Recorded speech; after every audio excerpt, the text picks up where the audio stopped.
មកឆ្លើយតបនឹងសំណូមពររបស់បងប្អូនយើងទៀតហើយបងប្អូនលើកនេះគឺឆ្លើយតបសំណូមពររបស់បងប្អូនស្រីម្នាក់ដែលបងអានឈ្មោះអត់ដាច់ឥឡូវយើងមកមើលពីរបៀបកាត់ផ្ទាំងមុខទាំងអស់គ្នាដោយជាដំបូងយើងធ្វើការឡើងសម្រងអាវរបស់យើងគឺសម្រងអាវរបស់ខ្ញុំគឺ56ចាយើងក្រិតត្រឹមហ្នឹងមកតោះមកយើងធ្វើការគូសបន្ទាត់ត្រង់មួយបន្ទាប់មកយើងធ្វើការចូលសន្ទះលេវរបស់យើងគឺ2សង់ទីម៉ែត្របងប្អូនណាបន្ទាប់ពីយើងចូលហើយយើងធ្វើការគូសបន្ទាត់ត្រង់មួយមកបន្ទាប់ពីយើងធ្វើការគូសបន្ទាត់ត្រង់ហើយយើងធ្វើការវាស់ចុះបន្ទាត់ស្មាមុខ10សង់ទីម៉ែត្រសម្រងទ្រូង23សម្រងចង្កេះ42សម្រាប់បងប្អូនការបងប្អូនវាស់តាមខ្លួនបងប្អូនជាក់ស្ដែងបងប្អូនណាចាអានេះគឺជាលេខខ្លួនអាវខ្ញុំទេចាបន្ទាប់យើងក្រិតហើយយើងធ្វើការគូសបន្ទាត់ត្រង់វាមកចារួចហើយយើងធ្វើការចុះក្លៀករបស់យើងដែលក្លៀករបស់ខ្ញុំ21បន្ទាប់ពីយើងចុះក្លៀកហើយយើងធ្វើការគូសបន្ទាត់ត្រង់មួយបន្ទាប់មកយើងធ្វើការចូលទំហំទ្រូង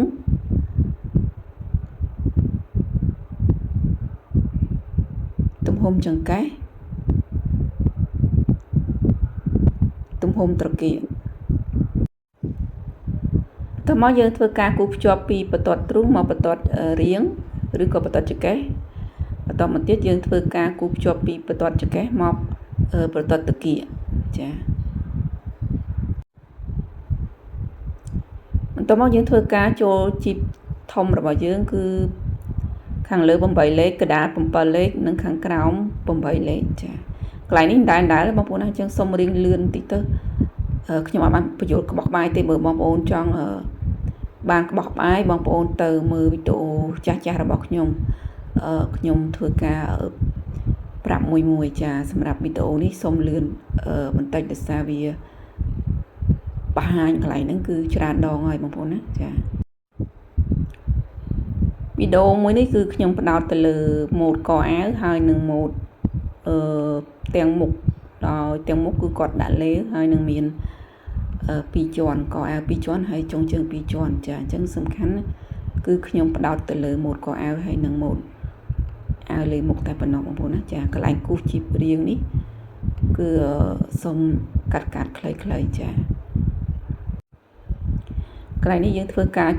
ចុះកតង17លេខបងប្អូនណាចាហើយយើងចេញពីបន្ទាត់ត្រេតហ្នឹង1លេខកន្លះហើយយើងគូសបន្ទាត់កោងបែបហ្នឹងមកតមកទៀតយើងធ្វើការប្រើបន្ទាត់កោងដើម្បីគូសកតងដោះរបស់យើងចា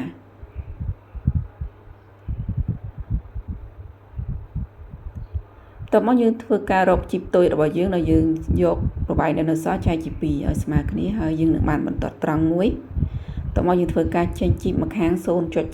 0.75 ហើយយើងធ្វើការគូសភ្ជាប់បែបហ្នឹងមក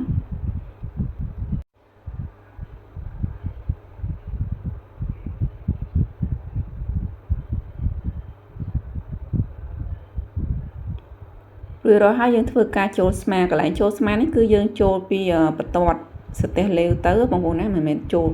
ពីមុខទេគឺចូលត្រឹមបន្ទាត់សន្ទះលេវទៅមុខគឺ15លេខចាកន្លែងហ្នឹងគឺស្មើចែកជា2ដកនឹង2បងប្អូនណាចាតោះមកយើងធ្វើការចូលក6សង់ទីម៉ែត្រហើយកន្លែងចុះស្មើហ្នឹងគឺ1លេខកន្លះដូចរាល់ដងអញ្ចឹងតោះមកយើងធ្វើការគូសភ្ជាប់ពីគល់កមកចុងស្មើមកតោះមកយើងវាស់ខាងលើ15អញ្ចឹងខាងក្រោមនេះយើងយក14ចាតោះមកយើងធ្វើការគូសភ្ជាប់មកចារួចហើយយើងគូសភ្ជាប់ពីបន្ទាត់ស្មាមុខមកបន្ទាត់ដែលយើងឡើងជីបមាញ់ចាតោះមកយើងធ្វើការចេញ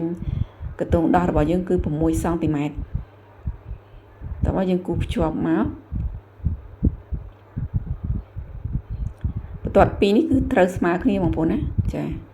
តោះមកយើងធ្វើការគូសបន្ទាត់ត្រង់ចុះមកក្រោមមួយដើម្បីធ្វើការឃ្វាក្លៀកចាបន្ទាប់ពីយើងគូសហើយយើងធ្វើការប្រើបន្ទាត់កោងដើម្បីឃ្វាក្លៀក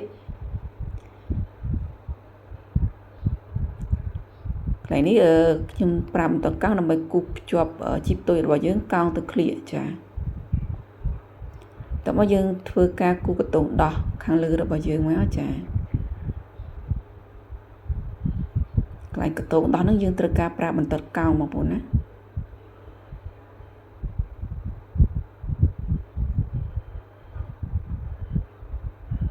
តមកយើងធ្វើការលួចចូលកន្លែងមកខាងនេះគឺចូលកន្លះលេខបងប្អូនណាចាគឺយើងប្រើបន្ទាត់កោងដែរតែកោងតិចតមកយើងធ្វើការត្រឡប់ឈៀកហើយគូសឡើងទៅលើចារួចរាល់ហើយឥឡូវយើងមកមើលការចុះកមុខរបស់យើងគឺចុះ13សង់ទីម៉ែត្រហើយយើងចេញស្លឹកក2សង់ទីម៉ែត្រតមកយើងគូសភ្ជាប់មកចាហើយយើងគូសឡើងទៅលើពីបន្ទាត់ត្រង់ឡើងទៅលើគឺ11សង់ទីម៉ែត្រហើយយើងចេញស្លឹកករបស់យើង2សង់ទីម៉ែត្រមកតមកយើងគូសចុះភ្ជាប់មកគល់ករបស់យើងវិញចាផ្ទាំងមុខរបស់យើងគឺរួចរាល់បងប្អូនឥឡូវយើងមកមើលផ្ទាំងក្រោយវិញម្ដងនេះគឺជាกระดาษពុម្ពសម្រាប់កាត់ផ្ទាំងក្រោយគឺយើងយកផ្ទាំងមុខរបស់យើងយកមកដាក់ពីលើផ្ទាំងក្រោយបែបនេះមកបន្ទាប់ពីយើងដាក់រួចហើយយើងធ្វើការផ្ដាមបន្ទាត់ទទឹងរបស់យើងគឺមានបន្ទាត់រៀងគឺបន្ទាត់ចង្កេះបន្ទាត់សម្រងទ្រូង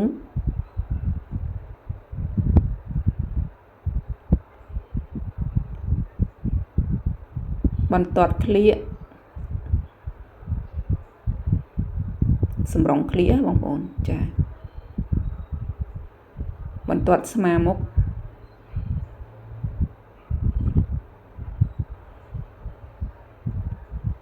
និងបន្ទាត់ស្មាលើគឺយើងផ្ដាមវាមកទាំងអស់មកបងប្អូនណាចា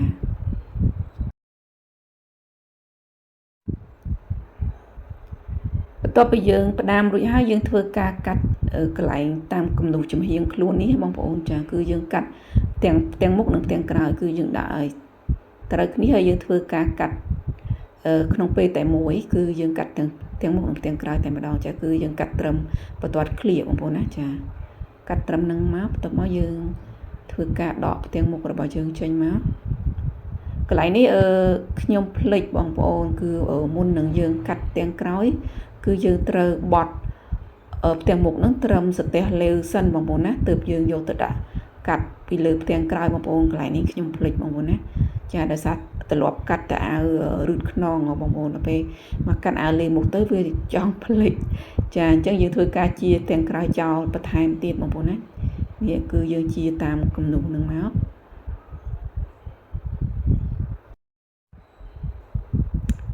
ចារួចរាល់ហើយនេះទើបត្រឹមត្រូវចាគឺយើងបត់ត្រឹមសន្ទះលេវចេញចាតោះមកយើងធ្វើការឡើងគៀនចំនួន5សង់ទីម៉ែត្រហើយយើងធ្វើការគូសវាប្រឆិតមកមុខបែបហ្នឹងមកបងប្អូនណាចាបន្ទាប់មកយើងធ្វើការដកផ្ទាំងមុខរបស់យើងចេញមកកន្លែងនេះគឺ5សង់ទីម៉ែត្របញ្ជាក់បងប្អូនណាចាពួកបងប្អូនចង់ស្រួលជាងនឹងបងប្អូនឡើងជាងនឹងក៏បានបណ្ដាខ្ញុំមើលទៅគឺ5សង់ទីម៉ែត្រគឺល្មមស្អាតចាយើងគ្រាន់តែគូសទេមិនទាន់កាត់ទេបងប្អូនណាចាហើយយើងបើកផ្ទាំងមុខយើងចេញហើយយើងមកធ្វើការកាត់ផ្ទាំងក្រោយរបស់យើងចាដល់យើងចូលជីបធំរបស់យើងគឺ8សង់ទីម៉ែត្រស្មើលើស្មើក្រោមបន្ទាប់មកយើងធ្វើការគូសបន្ទាត់ត្រង់មួយហើយយើងធ្វើការចេញជីបម្ខាង1សង់ទីម៉ែត្រចាដោយរាល់ដងចឹងបងប្អូនណាដដែលទេបងប្អូនកន្លែងហ្នឹងសម្រាប់បងប្អូនដែលចូលចិត្តតាមដានវីដេអូកាត់ម៉ូដកៅអៅបងប្អូនជួយចុច like ចុច share ឲ្យបានច្រើនបងប្អូនណាដើម្បីជាកម្លាំងចិត្តដល់អ្នកធ្វើវីដេអូចាមិនថា YouTube មិនថា Facebook ទេបងប្អូនជួយចុច like ចុច share ឲ្យបានច្រើនបងប្អូន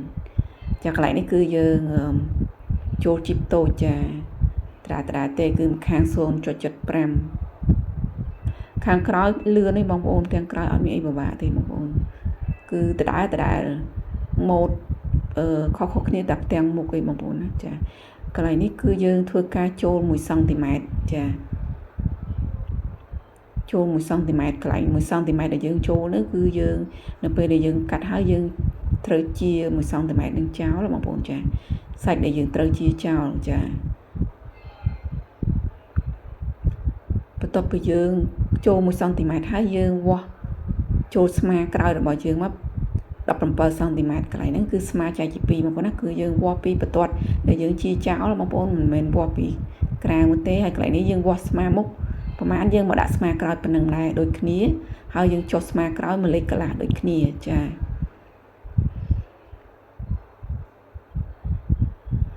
តមកយើងធ្វើការរកឃ្លៀកចាខាងលើ17ខាងក្រោមយើងយក16ចាបន្ទាត់ឃ្លៀកតមកយើងក្រិតមកហើយយើងគូភ្ជាប់មកចាតទៅយើងគូភ្ជាប់ហើយយើងប្រើបន្ទាត់កោងរបស់យើងដើម្បីធ្វើការឃ្វាឃ្លៀកកន្លែងឃ្វានេះគឺយើងចូលមួយលេខឬក៏កន្លះលេខតាមជាក់ស្ដែងបងប្អូនណាចាតមកយើងធ្វើការចុះកក្រោយ3សង់ទីម៉ែត្រតទៅយើងចុះកក្រោយហើយយើងយកបន្ទាត់កោងរបស់យើងមកឆ្វៀលកក្រោយមកចារួចរាល់ទាំងក្រោយរបស់យើងគឺរួចរាល់ហើយកន្លែងនេះគឺយើងធ្វើការឡើងជីបរបស់យើងឡើងទៅស្មាចាស្មារបស់យើងចែកជា2មកហើយយើងធ្វើការគូភ្ជាប់តមកយើងប្រាប់បន្ទាត់កោងរបស់យើងដើម្បីធ្វើការសេរីកន្លែងកាច់នេះកុំឲ្យវាកាច់ខ្លាំងឲ្យវារត់ទៅតាមស្រួលចាតមកយើងធ្វើការគូជីបតូចរបស់យើងកោងទៅឃ្លៀកចារួចរាល់ហើយបងប្អូនចានេះគឺទាំងក្រៅគឺរួចរាល់ហើយបងប្អូនណាចាតបមកយើងយកទាំងមុខរបស់យើងមកធ្វើការជាជើងបងប្អូនណាគឺជាកន្លែងដែលយើងឡើងគៀន5លេខយើបងប្អូនចាយើងយកមកដាក់លើទាំងក្រោយមកហើយយើងជាក្នុងពេលតែមួយតែម្ដងកន្លែងនេះបងប្អូនបើសិនជាបងប្អូនអត់ចង់ធ្វើពីរជាន់ទាំងមុខទាំងក្រោយទេបងប្អូនជាខុសគ្នាបងប្អូនណាត្រូវជាទាំងមុខផ្សេងទាំងក្រោយផ្សេងតែកន្លែងនេះគឺខ្ញុំដាក់ម៉ូតតជើងពីរជាន់ទាំងមុខទាំងក្រោយអញ្ចឹងខ្ញុំជាជាមួយគ្នាកន្លែងនេះយើងជាកន្លែងស្រួចនឹងចេញសម្រាប់ផ្ទាំងក្រោយបងប្អូនណាគឺយើងជាឲ្យវាមូលវិញចាហ្នឹងផ្ទាំងក្រោយគឺយើងយកស្រួចតែផ្ទាំងមុខទេបងប្អូនណាចាបន្ទាប់មកយើងធ្វើការជាកន្លែងដែលយើងចូល1សង់ទីម៉ែត្រហ្នឹងគឺយើងជាចោលទៅបងប្អូនអត់យកទេចារួចរាល់ហើយសម្រាប់ផ្ទាំងក្រោយនេះគឺផ្ទាំងមុខឥឡូវយើងមកចូលកន្លែងផ្ទាំងមុខកន្លែងនេះគឺយើងយកត្រឹមបន្ទាត់ចង្កេះចុះក្រោមចែកជា2ឲ្យស្មើគ្នាមកយើងយកចំណុចកណ្ដាលដើម្បីចូលឆែកកន្លែងនេះគឺយើងវាស់ពីបន្ទាត់ស្ទះលើទៅមុខ2សង់ទីម៉ែត្រ